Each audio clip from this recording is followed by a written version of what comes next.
செய்யணும். பக்கத்துல இருக்க விவசாயிகளுக்கு எந்த வித ஒரு பிரச்சனையா இருந்தாலும் நம்ம தமிழக விவசாயிகள் பாதுகாப்பு சங்க உறுப்பினர்களும் இருக்காங்க, கிளை பொறுப்பாளர்களும் இருக்காங்க, மாவட்ட பொறுப்பாளர்களும் இருக்காங்க. அவங்கள்ட்ட சேருங்க, அவங்கள்ட்ட வந்து உங்க கோரிக்கைகளை சொல்லுங்க. நாங்க கட்டாயமா உங்க கூட நிற்போம்.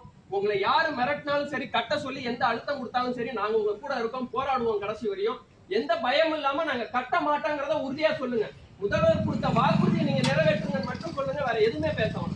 சரிங்களா? ரொம்ப நன்றி. இப்ப போய் நம்ம போப்போம், கோரிக்கை மனுவை கொடுப்போம். கொடுத்துட்டு வந்துட்டு அடுத்த கட்டமா நம்ம கிளைகள்லாம் கொஞ்சம் ஒற்றுமை பண்ணி நம்ம கிளைகளை கொஞ்சம் ஒருங்கிணைச்சா மட்டும்தான் நம்ம அடுத்த கட்டத்துக்கு கொண்டு போக முடியும். அந்த வேலைகளை பாருங்க. நாங்க உங்களுக்கு போராடுறதுக்கு தயாரா இருக்கோம். உங்களுக்கு பக்கபலமா பின்புலமா இருக்கிறதுக்கு நாங்க தயாரா இருக்கோம். ஒரு கூட்டுறவு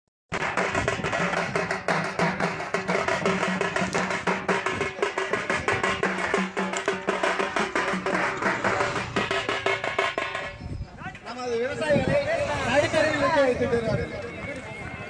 இது முன்னாள் இருந்த ஆட்சியாளர்களும் சரி, இப்பொழுது